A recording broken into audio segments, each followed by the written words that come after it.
My parents used to say to me, and they said this because they love me, "Hey, Claude, you think way too much with your heart.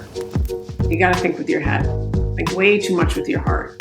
And the fact is I'm a raging empath. I'm a raging emotional person, and I've had to learn how to protect some of that. And that's what they were saying. It's ironic and not ironic that I have an incredible title of being Chief Heart Officer, because that's all I've known my whole life. That's right. It fits like a glove. My Nana, who really emotionally raised me quite a bit, Nana was a raging empath as well. And I mean that when I say raging, I'm like, like an eagle spreading their wings. That's like raging power. Yeah. Like just someone that would go out of their way to make someone else's day brighter. And that's what I believe it's all about. It's leaving someone better than you found them, no matter who that person is. All right. Welcome, everyone, to another episode of the Jake Dunlap Show. We are very excited that you joined us. If you haven't tuned in, this is the show where we talk to celebrities, thought, and industry leaders to really discover their journey to success. I am super excited that you're joining us. This show is like no other. I can promise you that. You might laugh, you might cry, but you will definitely leave inspired and gain a whole new level of insight into those people that you follow, love, and admire. All right, everyone, thank you so much for joining another episode of the Jake Dunlap Show. I am super, super excited for today. My guest is an emotional optimist, Mets fan, and we'll see if you can guess it as I go on, right? Host of the Emotional Optimism podcast, Living the Silver Lining podcast. If you aren't subscribed, go and check it out now. She enjoys the exquisite, dirty work of being human, proud mom, thought leader on emotional intelligence. And if this doesn't give it away, I don't know what will. The yin to the yang of one of my favorites, Gary Vee. Everyone, please welcome Ms. Claude Silver. Claude, I'm super excited to have you on the podcast. It's great to be here, Jake. Thank you so much. Yeah, this should be a fun conversation. It was even fun just kind of talking through. You're like, oh, okay, we're going to go back there, right? So I think this is going to be a great conversation. And so for those of you who are just tuning in, what we focus on the Jake Dunlap Show is really getting to know the journey of the people that we all see as super successful, wildly entertaining today. And what are the things in their experiences that help to shape who they are today? And so Claude, we talked about a little bit, we're going to go all the way back. So born in New York City, right? So you grow up in New York City. I've always been fascinated. I grew up in the Midwest and lived in New York for 6 years. So, I had the opposite. So tell me what life was like for you growing up in the city. Tell me a little bit about, I can imagine it's got to be a lot different than almost anywhere else in the world. And so what were those first kind of formative years for you as you were kind of transitioning through adolescence? And then I know that you moved to Santa Fe, and we'll talk about that later. But tell me a little bit about what life was like for you and your brother, growing up in the city. Yeah. Well, it was the 70s. And so New York, you can watch movies about New York in the 70s. A little different then. Yeah, a little different. For me, I have to say, while it was kind of sky's the limit, a playground in many ways. You have Central Park, you have, Shea Stadium, all of those things that I can remember going to see the Harlem Globetrotters, all of those great things. It was a little scary, I have to say. There was a grit about it that I know I internalized a bit, and it spooked me a little bit. Now, I will say my mom used to take my brother and I way down to the village. My mom's an avid art collector, and she would take us down to the village, and we would stay in the car, and she'd go up to some art studio and check out the art or whatever. And Caleb and I would be freaked out, and we would see someone walking by, and we'd be like, quick, duck, or quick, lock the doors. We still talk about that to this day, But I will say it was a lot of fun. We had a country house upstate New York. So on the weekends, we'd head up there. My dad coached our little league team, taught me how to throw a football. I think I won the punt, pass, and kick. Okay. When I was 8 years old, I was a real tomboy. That's what growing up. You've got to put that on the resume, Claude. I know. 8-year-old punt, pass, and kick champion. I know. Seriously. The only girl on the little league team. And then I didn't get to the All-Stars because I was a girl. But I played first base like a banshee. I loved it. And so for me, growing up in the city, growing up in New York, up until I was about 12, it was full of athletics to me. I mean, it was full of like sport. It was full of activities. And I really enjoyed that. And it was also, I wasn't a great student, even as a young kid. I was dyslexic, or my parents found out I was dyslexic right around 7, 8 years old. So, I was tutored also. There was this balance of knowing that I guess I started at a very young age to internalize that I might not be smart, which always carried through up until my 30s. But at the same time, I was an athlete and I was a jock, and I was, and I knew, you put me on any field and I could hold my own. So that's kind of like what it was. And my parents are, we had dinners together, and, I feel nothing but really grateful about the way I grew up in New York, and certainly the move to Santa Fe was, I think, one of the better things that they did for us. Yeah, that's really interesting. So I know that you're a big Mets fan. In that era, who was your favorite Met? Did you have a favorite Met? Obviously, you're playing baseball as well, too. Yeah, I mean, the thing is, I'll tell you what, is I was a Mets fan because my dad was a Mets fan. Of course. And I was born in 1969, so he sat me on his lap to see Tom Seaver pitch the World Series. Yeah. That. But I actually was a Carl Yastrzemski. Oh, no. Yeah. And no. I think I actually had one of my first crushes was on him as a Red Sox. So, am I a loyalist? Yeah, but do I like things that look good? Sure. Yeah. All right. Well, I get that. I mean, he was a great, like a hustle type player too. Yeah. So I think he was an easy guy to like for sure. So okay. So you kind of had this pretty amazing, very urban childhood, growing up inside a city like New York, like you mentioned, just like, I can't imagine like the playgrounds back then. And like you said, going with your mom to the East Village to, look at art. And then your parents make the decision to move to Santa Fe. And so what, do you remember, or maybe you've talked to them, since, do you remember like what went into that? I mean, it's such a stark, difference, especially Santa Fe back then, right? Santa Fe now I think is kind of, started to, turn into, a bigger city, but I can imagine, 30 plus years ago, it probably was not. Yeah, you're kind. 30 plus years ago, a lot more than that. But, I did tell someone today I'm 35, but really, I'm more like 21. Yeah, at heart. Yeah, at heart, for sure. Santa Fe, God, was the Wild West. I mean, they moved us to Santa Fe. They looked at a couple other cities, Boulder, Portland, Santa Fe. And fundamentally, I think because they wanted to spend more time with us. And my dad, as a businessman, was traveling quite a bit. My mom was a teacher at that time in New York, and so we saw her a lot. And now she's a psychotherapist and has been for about 40 plus years. But my parents wanted to raise us in a place that was not urban, that was more outdoorsy, more artistic for sure. And I would say less demanding as a city. Sure. Could be. And so they took us on a trip to the Four Corners. Yeah. And they say to this day, my brother and I were like, oh my God, look at the stars. And the rest was history. I mean, I started 7th grade in Santa Fe. My brother started 6th grade. And I'm so grateful for that move. I'm so grateful. I mean, I do love New York, of course, but I'm so grateful that I have such an appreciation of the outdoors, of the wilderness, of land. And that's what you get when you're in Santa Fe. And I have, wonderful friends. I was very athletic there as well. Played soccer. Was a very good tennis player. And Santa Fe was small. I mean, it was a very small little villages, if you will. Now, of course, it's been commercialized and commoditized, I think, a little bit more, but it's still, I go back there and I can breathe in a different way. Yeah.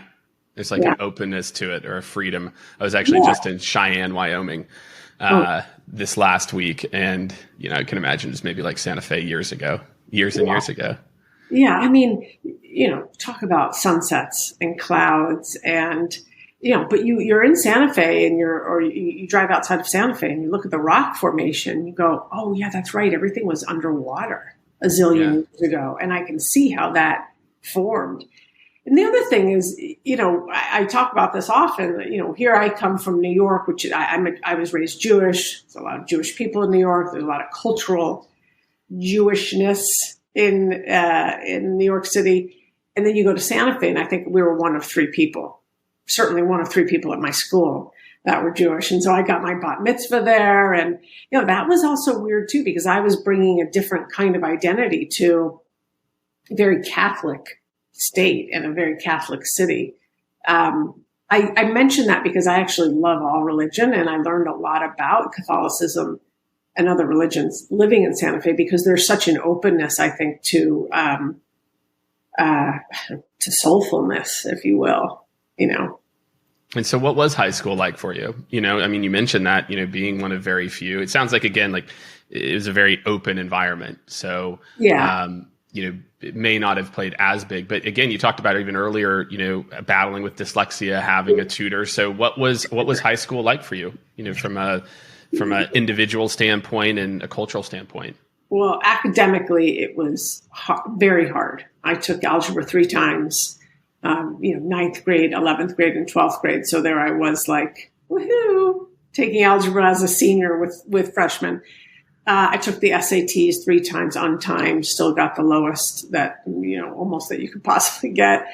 So academics was very difficult for me. I excelled in poetry. I excelled in the humanities. I excelled in English and history, because those are all, it's storytelling. And I love that. But school was very, very hard for me. And I went to a very small prep school. My graduating class was 42, 43 people. Wow. Which I actually loved that, I have to say, because we were like a unit, and flash forward years later to being in advertising and, running very large teams of 40 people. It's like you have your own little tribe, if you will. Yeah. So I really like that a lot. And I was a tennis player, and I was a partier, and I was, I would say I was a good friend to people. I have nothing but great memories about high school, except that school itself was very difficult for me. But I really enjoyed the friendships, and the friendships you make. They're fundamental years right there that you're figuring yourself out. Like, what kind of music do I like? And like, is there peer pressure to be like this, or who's going to take me to the prom, or what do you wear? I mean, all kinds of stuff. And I love the fact that I grew up in Santa Fe. I'll say it until my last breath. That's awesome. I'm yeah. And were they 505? As you look back, at those years, again, you talked about kind of this gravitation, again, and even early on, just being like, wow, maybe I'm just not good at school. And it's the skill versus the, imprint that might have on you. As you kind of look over, your career, do you feel like it was just, where you were drawn? Do you feel like it was, how much of it was you just were not great at school potentially versus, wow, it's just like, this is just like me, and like what I'm destined to do? Well, all of that, because my parents used to say to me, and they said this because they love me, hey, Claude, you think way too much with your heart. You got to think with your head. Think way too much with your heart. And the fact is I'm a raging empath. I'm a raging emotional person, and I've had to learn how to protect some of that. And that's what they were saying. But I was I've been very intuitive my whole life. I didn't know it was intuition. I just knew I could feel things big time. And that state has stayed with me. The black mark, I think, of being a poor student stayed with me for a long time too. But I have rid myself of that. But, being this big heart is something that, it's kind of it's ironic and not ironic that I have an incredible title of being Chief Heart Officer, because that's all I've known my whole life. That's right. It fits like a glove. It's so great. Yeah. It's interesting that those are the words your parents use too, right? That, you lead with your heart, or you think with your heart. Yeah. Yeah. And I talk a lot about my Nana, who really emotionally raised me quite a bit. She died 4.5 years ago at 101. And she called me Heart. She called me Heart from a very, very young age, and I called her Heart. So, you pick up the phone, hi, Heart, it's your Heart. And again, here we are. And Nana was a raging empath as well. And I mean that when I say raging, I'm like, that to me is like an eagle spreading their wings. That's like raging power. Yeah. Like just someone that would go out of their way to make someone else's day brighter. And that's what I believe it's all about. It's leaving someone better than you found them, no matter who that person is. Did she live with you at the time, or was this just in getting to know her? No, just getting to know her, just really close. My grandparents lived in LA. We lived in Santa Fe. And then much later on in life, Nana moved to Santa Fe. So, but even when I lived in London for 4 years, I would call her almost every day. Oh, wow. Yeah. So that's a really like each other's therapists in many ways. And she was my person. Yeah. Yeah, that's great. And I think maybe, we can talk about that as we kind of get into your professional career. So looking at your post high school, so you go to small prep school, then I believe Rollins College was first. If that's correct. And is that in Winter Park? It's in Winter Park, Florida. Winter Park. So you're going to Florida. So how do you make this decision? Or maybe it was made for you. I don't know. But how do you pick that? And maybe we can kind of loop, because there's a lot in here, right? Of you go to Rollins, then you go to Prescott College, which is in north of Phoenix, for those who don't know. And you start to get into positive psychology, transpersonal psychology, kind of have a few jobs, and then finally finish up, I think, at California Institute of Integral Studies and kind of human development. So this isn't like a short period of time we're talking about, though. This is, 10 kind of years of Rollins to Prescott to some different roles and opportunities in between, to then kind of, this final BA, which doesn't mean that that's the journey for, most. But so tell me about maybe like that 10-year period there from like Rollins to that transformation. Yeah. Rollins I went to because I didn't have any other options. How did you even find out about Rollins College? Like, how do you even find out? Yeah. Because I'm a tennis player. So I knew they had an incredible tennis program.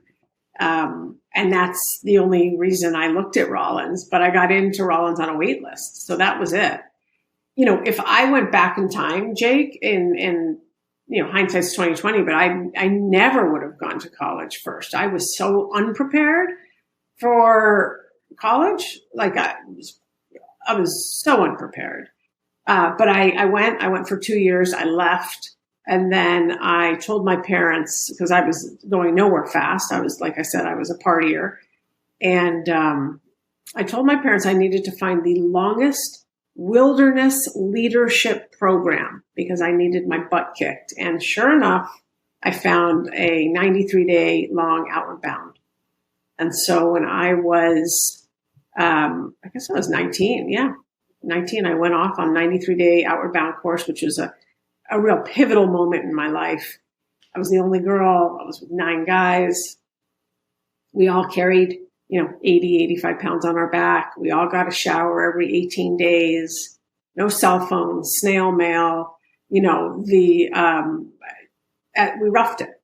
And it was incredibly empowering for me and changed the way I looked at myself in many ways. I gained an enormous amount of confidence, even though it had nothing to do with school. It had to do with that I can do this. I can lead people in the wilderness. I can lead people. I have something that I wanted to capitalize on, and I believe that was servant leadership, and empathetic leadership, if you will. So, was there a moment there, Claude? Was there a moment or two that you remember from that experience? Because it sounds like looking back, you're kind of pinpointing like this was like a, again, I think sometimes it's that physical mental combo that can just, really kick your ass or something. Yeah. But was there a moment or two within that experience that you kind of recall and you look back of like these things, flip the switch, or was it more of just accumulation? It was actually both. I mean, the one of the stories I tell quite a bit is those first 2 weeks, I just wanted to break my leg and I mean, I didn't want probably the easiest way to get out of it. Yeah, I literally was like carrying all of this weight. I'm a small person as it is. And we were, climbing rough terrain in the Colorado Rockies, climbing 1,000 feet. It's hard to breathe, all the above. And I just wanted to break my ankle. And of course, that didn't happen, right. Unfortunately. And so it was after that initial first 3 weeks, the initial first 18 days, and I was successful, even though I did get Giardia. That's another question. That's another point. I was successful. And then I was like, wow, I can do this. I want to do this and I want to see it through. And so that was a big turning point for me that okay, I wasn't going to sabotage myself and jeopardize myself and hurt myself because I was really good at sabotaging myself up until that moment. And that I wanted to win. I wanted to be successful. I wanted to be with this group of people and learn these skills. And, I wanted to raft class 5 rapids. And so I think the accumulation of the experience, but right. also knowing okay, I was going to see this through. And that was important to me because there's a lot of things up until that moment I didn't see through. I didn't see college through. I didn't see my tennis career through, which could have been amazing. I didn't see relationships through, that kind of stuff. So it was a big turning point for me. That's such, I think for everyone listening, I think that's what I've heard time and time again, Claude, is there's a version of that, with a lot of people where the people that achieve, I think, a certain level of success, they have maybe a transformative moment, at some point in their career. I had a not quite similar, after 3 years into college, my junior year, I came away with 9 credit hours. My dad's like, what do you know? Okay, great. You're an adult now. Now you got to go figure it out.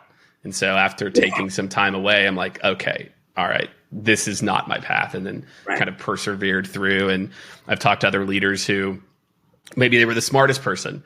And then they went to a school and, got their butt kicked and, kind of took a step back to then to have kind of their real first experience with perseverance.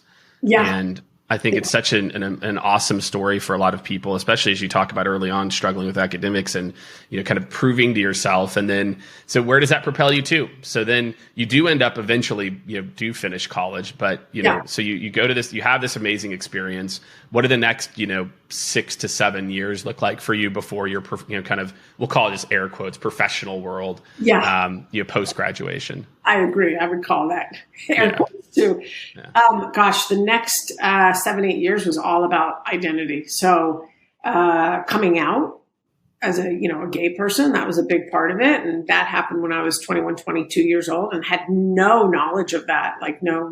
Didn't really know that was who I was until I met someone and I was like, oh, I guess I'm attracted to you. So that was a big part of it. Moving to San Francisco and living alone and working and working for a paycheck so that I could live and do things. But in San Francisco, what I did is not only develop my identity further and make incredible friends, I studied spirituality. I went and I studied intuition. I studied clairvoyancy. I studied Buddhism. I went to ashrams. I just did my own school. It's school of life, but I also was very directed and intentional. And I want to find out about spiritualities. What is this about, Buddhism and Hinduism, and why do people chant? And hey, I've always thought that I could feel things and see things. And, what do you know? Someone told me about this great school called, the Institute of Intuitive Studies in Sausalito. And I went there for 4 years and learned chakra healings and past life regression. So those years are in me in such a massive way because those were all self-development years. Went to therapy twice a week. I mean, I had a lot of stuff that I wanted to figure out, and I wanted to figure out early because I felt as though by the time I was 28, I was on the 10-year plan and graduated with that BA. While I amassed so much of my own wisdom and tools and all of those things, I also knew that I was starting in the quote unquote professional world a little bit late. So I'm glad I did all of that self-learning. And of course, I still do it to this day, but in a different way. I'm just glad I had those opportunities in those years of just saying, like, to my parents, like, I'm not ready for college. I'm not ready to go back. This is what I'm going to do. And how did they support you through that time? Again, it sounds like your parents, again, talking about the art and the move to Santa Fe, it sounds like they had some of this heart or, kind of empath too. But, I think a lot of people, it would have been maybe different, right? From a parental. So it sounds like they were super supportive or somewhat supportive, or maybe not. Yeah, no, they were definitely supportive. My parents, though, were academics with, degrees after their name. So, my parents would always say, you need to get accredited. You need to get a piece of paper. You need. And I just knew that was not my route. It just wasn't. And I'm so glad I found CIIS, California Institute of Integral Studies, because that was a school that was experiential enough, just like Prescott, experiential enough that I got to learn in the way Claude learns. And that's what I need. And that's a big part of life, that it's not cookie cutter. Just because Jake learns this way, Claude's not going to learn that way. Robert's not going to learn that way. Amy's not going to learn that way. And I carry that with me every single day, to recognize how similar we all are and how uniquely different we are, and how that's the beauty of life, is that we each have our own patch on the quilt. That's ours. And what would there, because again, I can imagine you're going through this kind of self-discovery and you're going through it. You find this, university that kind of allows you, as you said, to learn on your own pace. Like, what was the desire to finish? Again, was it the combination of you just realizing more about yourself with the parental, we need a piece of paper? Like, what was it that made you kind of pick? Because obviously there's a whole different path that you could have went at this point, right? Yeah. What made you kind of have that moment to say, I want to see this through, or finish? Yeah, I think so. There's two things. One, inside, I always knew I would finish. Like, I always knew at some point I would graduate from school. I didn't know if I would be 32 or 55. And my best friend, we went to Wyoming, actually. We were rafting or in Jackson Hole. And one day she sat down, she's like, just get the piece of paper. And she had already been a very successful lawyer, and then by 28, and then in the world of marketing. And I just trusted her. She wasn't coming from where my parents were. And she was like, just get the piece of paper. And I tell you what, the minute I did get the piece of paper, and in those days you really did need a piece of paper to get jobs, an entire world opened up to me. An entire world it was digital. It was the digital world. And I went off and into the wild west of dotcom world in 1998, which is wild, right? You're in like this kind of spiritual / tech at this like very like massive intersection at this time as well. So you graduate, you go on, you start off as an office manager. So you do that for a little bit, and you feel free if you feel like there's some kind of useful, learnings there. I'm sure it was, I'm not sure what I guess maybe that's the question is, did you know what you wanted to do, at that point? So you graduate and you're like, I have my piece of paper now, finally. You're a little bit more mature than the average student who's, 22 or someone who's like, I don't know what I want to do. And then they then flip it and spend, 10 years kind of stumbling through figuring it out. Right. Did you have an inkling of like, obviously I think there's like something around people, right? Or the heart component, but you go into office manager, then, some project management roles, start your own company. But coming out of college, do you remember having some sense of like the type of work you wanted to do then, or was that later? So when I was at Prescott College, when I was 22, 23 or so, I came upon my mission statement through a course I took. And my mission statement at that time was to facilitate growth and change in people, which I later then added to facilitate growth and change in people and teams and then companies. So that's been with me the entire time.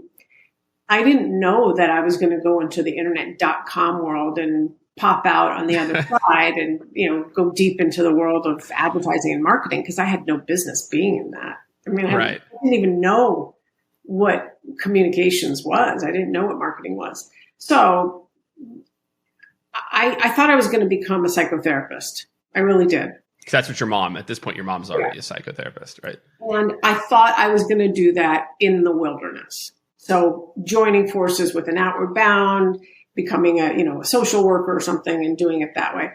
And one thing led to another. And I started, in this world of digital, and I started to manage people. And I recognized that all of those skills that I would have taken into a therapeutic setting, I could still use to build teams. Everything I used, I learned at Outward Bound, which was a wilderness leadership course, how to lead people, was still something I do today. So I didn't know that I was going to end up becoming a strategist and working on, one of, top brands that you buy at Walgreens or CVS. No idea.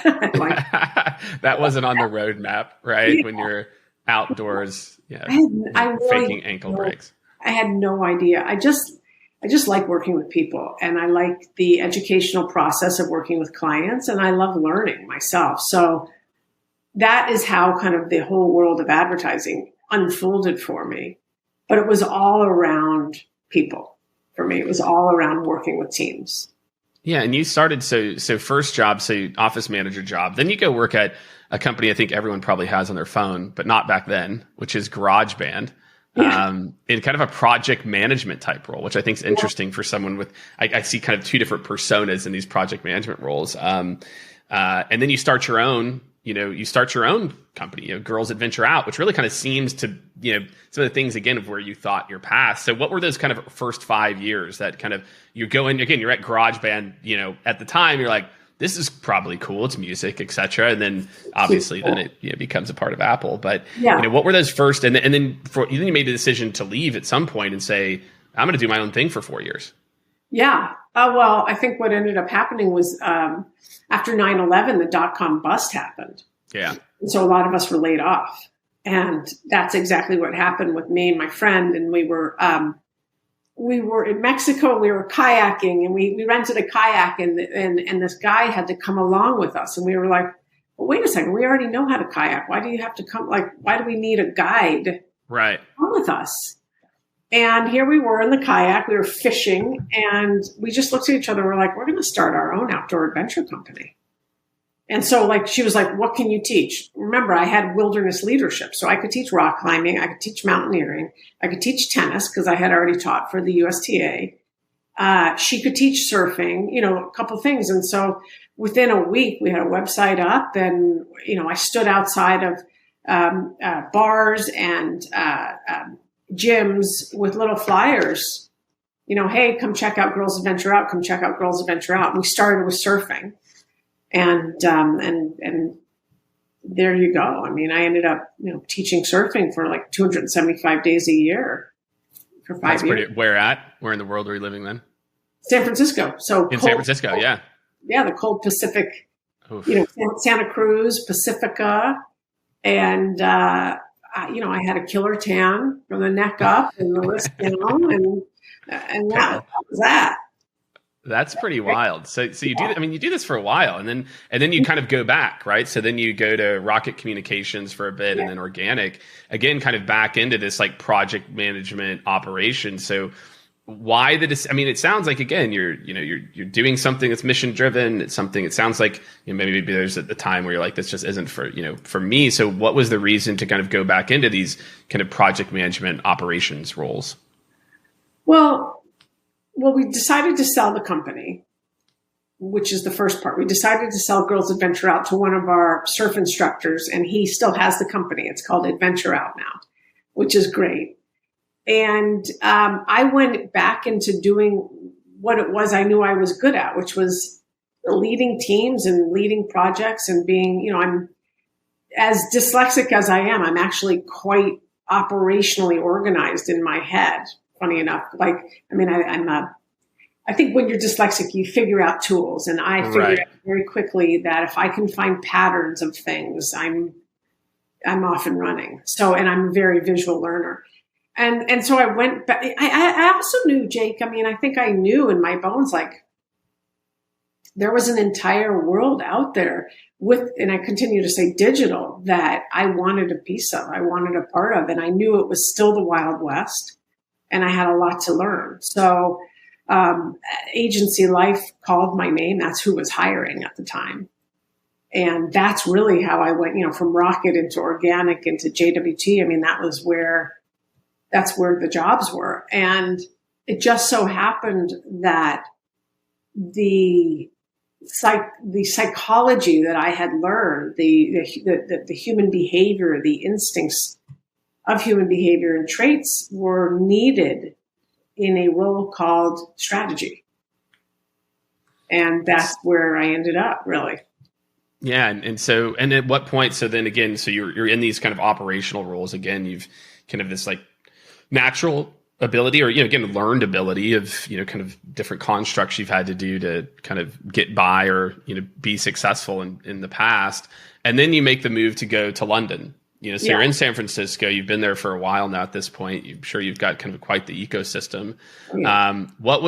Tell me about that decision making, that the decision to go to, again, just a different, this is, mid 2000s or so, mid to late. So just again, San Francisco had changed a lot since you were there. Yeah. I mean, I can't even imagine. That's like almost 20 years there, just from .com through the kind of the next bust, right? Which happens probably as you're joining JWT or like exactly. Yeah, exactly.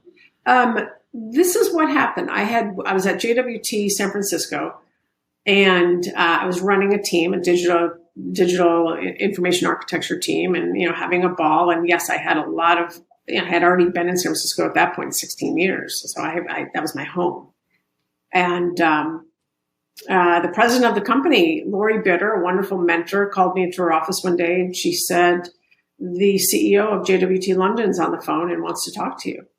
And he got on the phone in a very posh accent, said, I understand we need someone with your skill sets.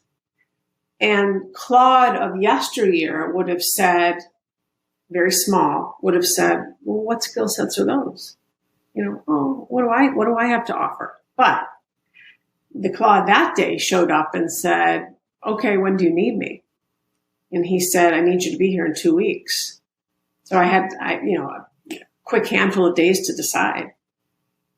And, I'm one of the things that I didn't actually explicitly mention, but I think it's, you can hear it when I talk about outward bound and those things, is I'm a real, I believe in taking risks, and I believe in kind of riding the rail of things. And so I didn't know anyone in London. So leaving my entire world in San Francisco to start over and start again was appealing to me. And I was 39 years old. I turned 40, in London, not knowing many people.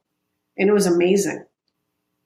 So you go to London. What was it that felt like? What felt right about it? If you remember, what felt right about it is that I would be in a brand new culture. I would have the ability to meet new people. I would have the ability to carve out my identity. I would have the ability to be a thought leader at the company because they wanted me for the digital work that I had already done, and I would be able to travel. And that was what really appealed to me. And that checks a lot of boxes. Yeah. That checks a lot of boxes. I had to get more pages in my passport. I mean, I utilized the proximity to Europe in a big way. I love it. But I even though I was not a good student, I was very confident in my pilot light. And I'm very confident in who I am and how I operate in the world. And I'm confident in my heart.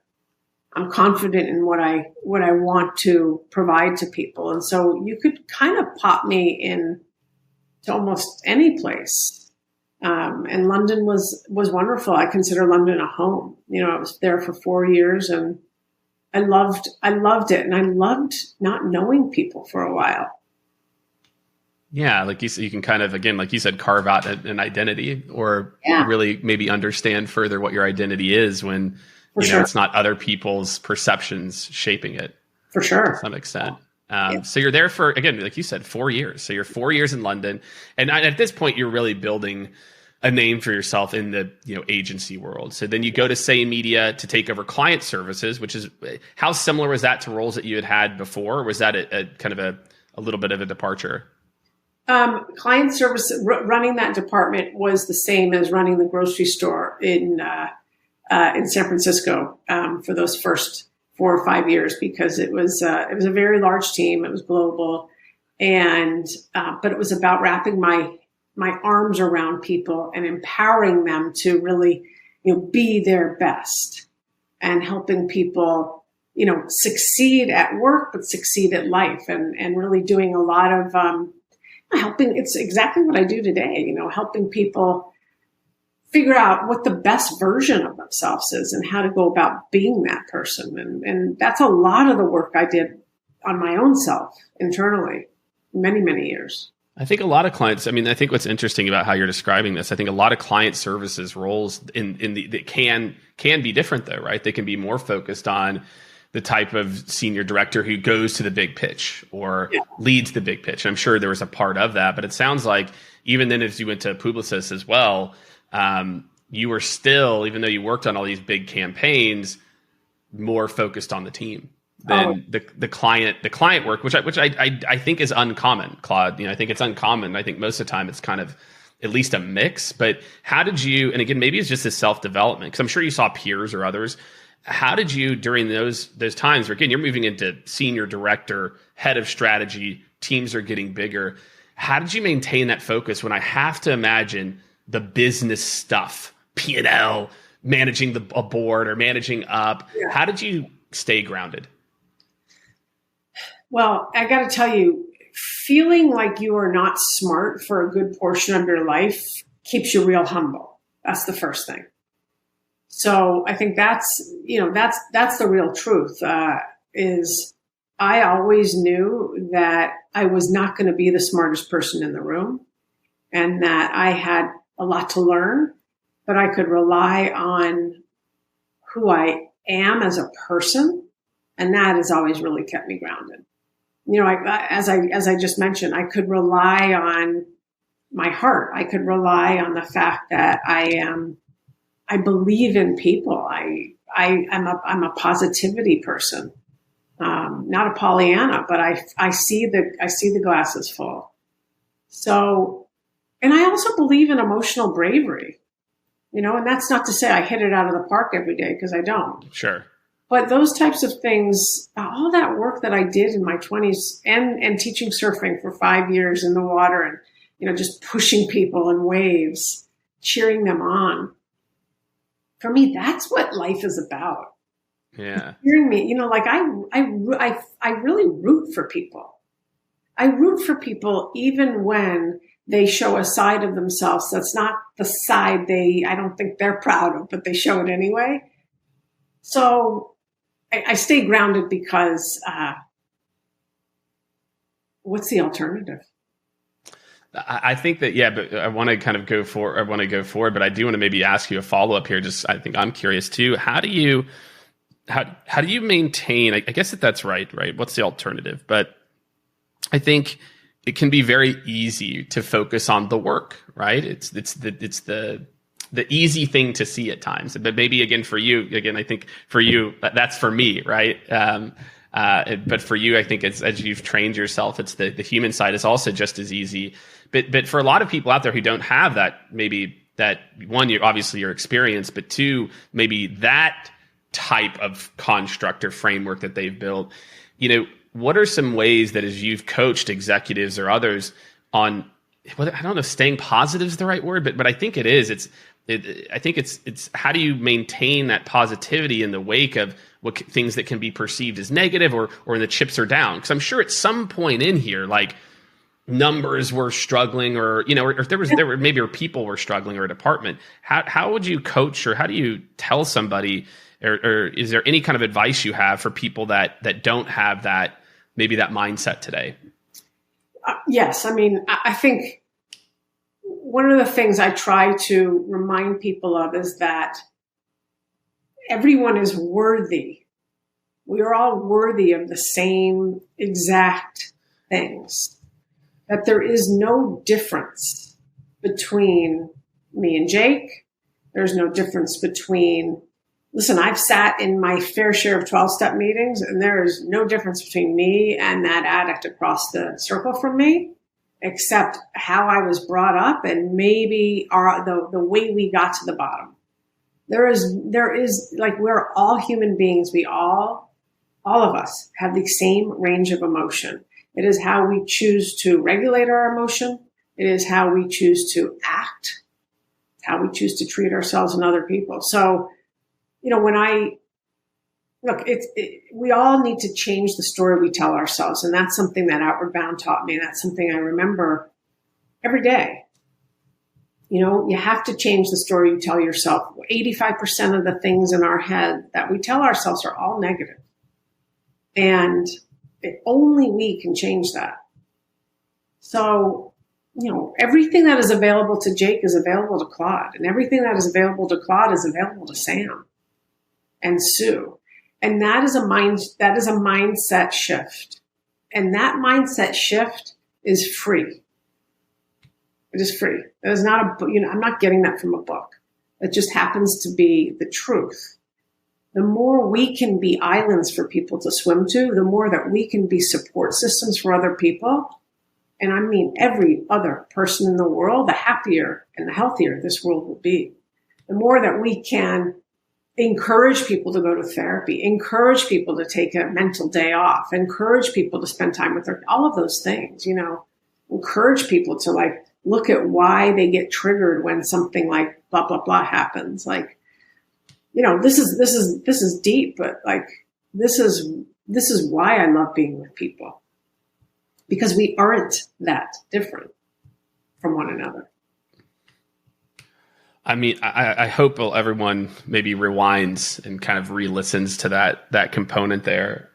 There's a book I read, someone gave it to me, or I should say gifted it to me, called The Surrender Experiment, which I don't know if you've read that or not, Claude, but it's I think it was like my kind of first foray into this concept of, I think a lot of times when you're in the business world, it's about control. I've got to control everything, and I've got to do this, as opposed to, again, like you said, being a really positive island where and being invested in the right things and the human side of things versus having to control the business side and then therefore try to control the people. Yeah.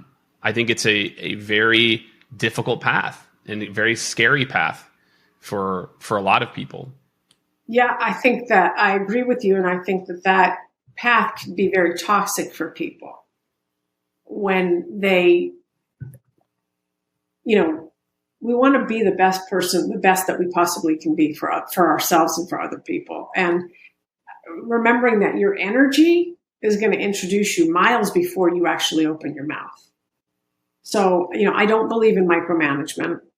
I believe in autonomy. I believe in, I'm a very much a democratic leader. I would say I want people to figure it out for themselves and bounce with me. I don't want to control the shots here. I really, really don't.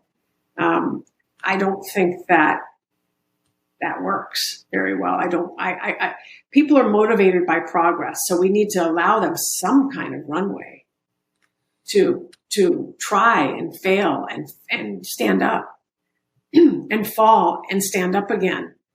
And one of the things that I am a huge proponent of, and it's just in my blood, is to trust. I trust first. You don't have to prove your trust to me.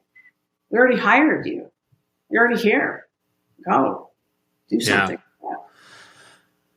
Yeah, I think that I took like a deep breath there. I'm like, I think especially for many people, I think when you achieve a certain level, that level, I think for sometimes, again, like you said, it's toxic. It almost feels like it narrows, right? Your trust has to narrow, et cetera, because the stakes are so high. And I think what you're highlighting is the opposite is actually the path, which is the more that you open. And you said you've built these kind of, again, like this idea, I just took a note here about people are motivated by progress. So it's not that complicated. It's just making sure that if each person's progressing, you've hired the right people, and you're focused on a progression path and progression plus failure path for each person, but not giving them too much to where they, sink, and you're meeting them where they are. And sometimes it's okay to sink. then it can be a much better experience. And like you said, less toxic even for the individual who's at the top. 1,000%. And I was just thinking about, when I taught surfing, I taught in baby waves. I wanted to see them succeed in baby waves. We didn't go way out so they're like being pummeled by a 6, 7, 8 foot wave.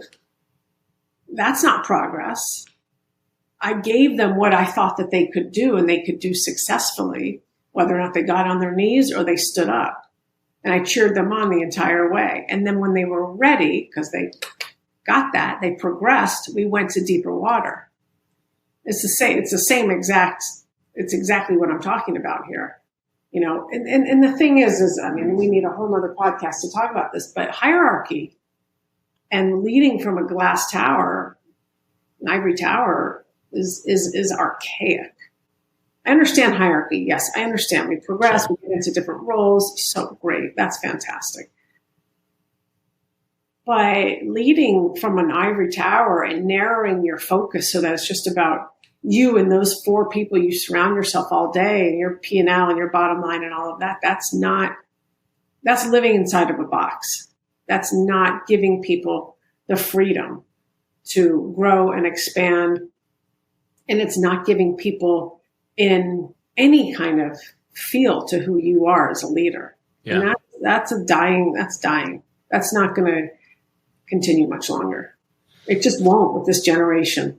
I agree. And I think the interesting part is it's also, like less toxic for the individual, which I think is the real, I don't know, but hopefully for maybe some people listening, the thing to think about, that there's things that keep leaders up at night, et cetera. How many of those are kind of their own constructs, right? Of what you were taught, right? And a lot of it is leadership's when you're repeating the sins of the father, right? They grew up a certain way. I certainly have traits that I learned and have tried to almost, break since I kind of grew up early in my professional world.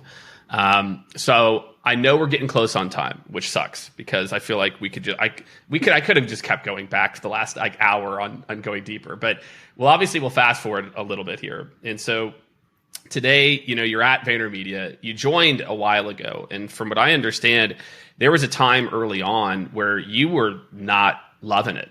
Right. And so maybe just, again, if you can, in a couple of minutes here, talk a little bit about you have this successful career, you have a chance to meet Gary, you kind of, enjoy the conversation, you make the leap, you come to New York. Right.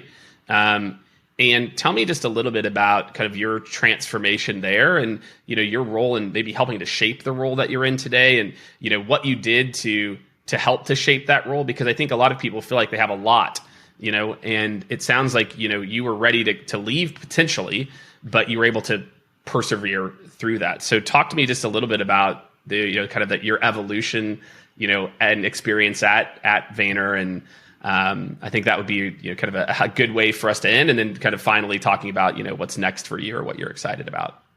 All right, great. Well, yes, Gary hired me. I started May 2014. I was his first senior vice president.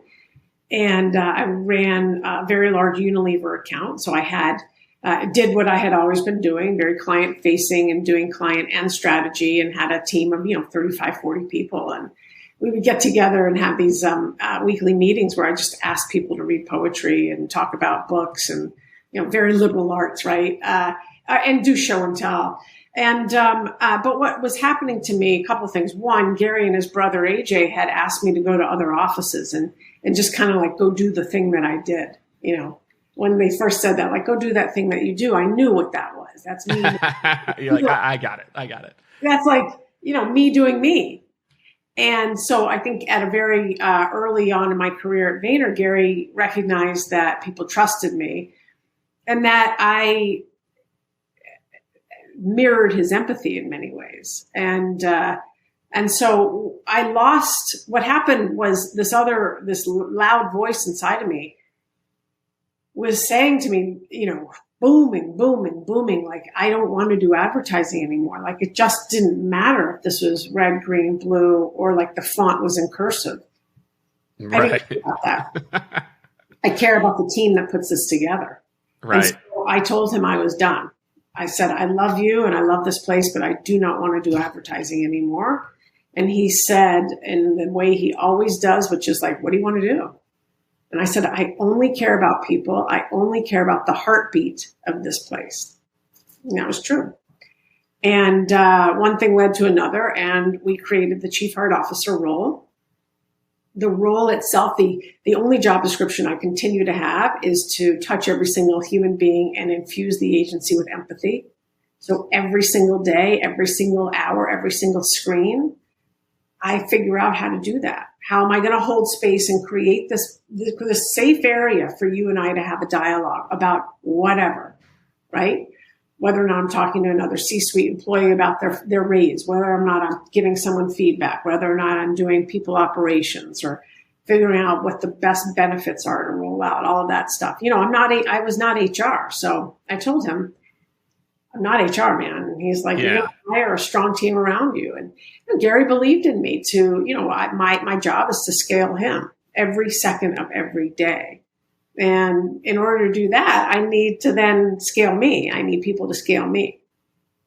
Also scale this incredible culture. So I've been there 7 years. I've been in this role 5.5 years, which is amazing. I feel like I'm just getting started, which is crazy. And I love it. This isn't a job for me because it's never been a job for me. What has been the job is when I'm sitting there figuring out rounds and rounds of feedback from a client. That's a job. That's been a headache. Yeah. For me.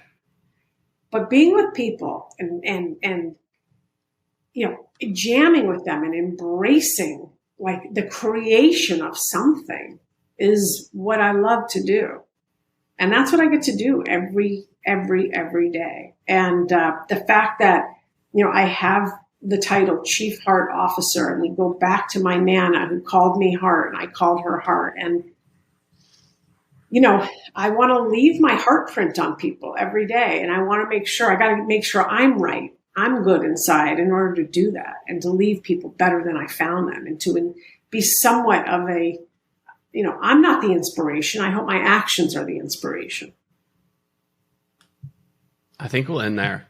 I thought it's such a beautiful way to think about this. And I think you just have a very strong and wise, I guess, vantage point of what it takes to be. I think maybe it's a successful human, but also, you know, successful in, you know, senior roles today. And you know, the courage and that you've shown in different points to have the conversations, be willing to leave, be willing to shape it, I think can be hopefully a lesson for a lot of people. And so, you know, obviously, so you've got the podcast now. So I want to make sure maybe we talk just a second about that, and then we'll wrap here. So tell people maybe a little bit about the podcast and, you know, what they can hope to learn, and we'll make sure that we drop a link to it as well too, because I think it's something that everyone should tune into. I know I've enjoyed it. Thanks, Jake. I started that podcast a while ago when someone just said, you know, why don't you just like start talking into the phone? And so some of the early ones were like 2 minutes. I was walking the dog and I'd just be like talking about my thoughts. And then people throughout the years have been like, you got to do some interviews. You got to do some interviews. And so slowly but surely, I just started to interview people that are interesting to me, that are doing like things in the world, that have stories of resilience, that have that are building and creating goodness in the world, that are deep, you know. So that's what the podcast is all about. I mean, emotional optimism for me is, you know, being able to embrace our emotions and the darkness and the pain and all of those things. Embrace, look at them, use them as data points, and, you know that the sun will come out tomorrow. The sky will be blue tomorrow. You know, it doesn't mean it's not toxic positivity. It's not like, yeah, everything's great. Yeah, I love that term, toxic positivity. It's not toxic positivity. It's like, it's everything I just talked about. It's like, yeah, there's some things that really suck, and there's some things that could have taken me down. But I'm going to choose to use those things to empower me to be a better person. That's what it's about. Yeah. I love it. Also, you know, recognizing like I'm not alone. No one's alone. Take a listen. If you want to kind of uplift your day, I highly recommend it. And just like kind of constant reminders of the what you are maybe possible of too, and through the stories and lessons of others. And so, again, Claude, a big thank you for joining me today. Congratulations to you and Andrea as well too on your very, very little one here, who I know you're taking care of as well. So congratulations there. And yeah, big thank you, Claude, for joining us today. Thanks, Jake. Great to see you. Thanks everyone. And we will see you next week for another episode of the Jake Dunlap Show. All right. Thank you so much, everyone, for tuning in to another extremely fun and interesting episode. I thought it was fun and interesting, so I hope you did too, of the Jake Dunlap Show. Really great, just breaking down everything that makes people who they are, the success, the trials and errors, and I hope that you enjoyed it as much as I did. Make sure to subscribe on your favorite platform, and make sure, more than anything, to go over to jakedunlap.com. That's where you're going to stay up to date on all the latest guests, additional details, prep notes. We're going to be sharing everything on jakedunlap.com. So go ahead, go over there. You can subscribe there as well too, and we will see you next week on the Jake Dunlap Show.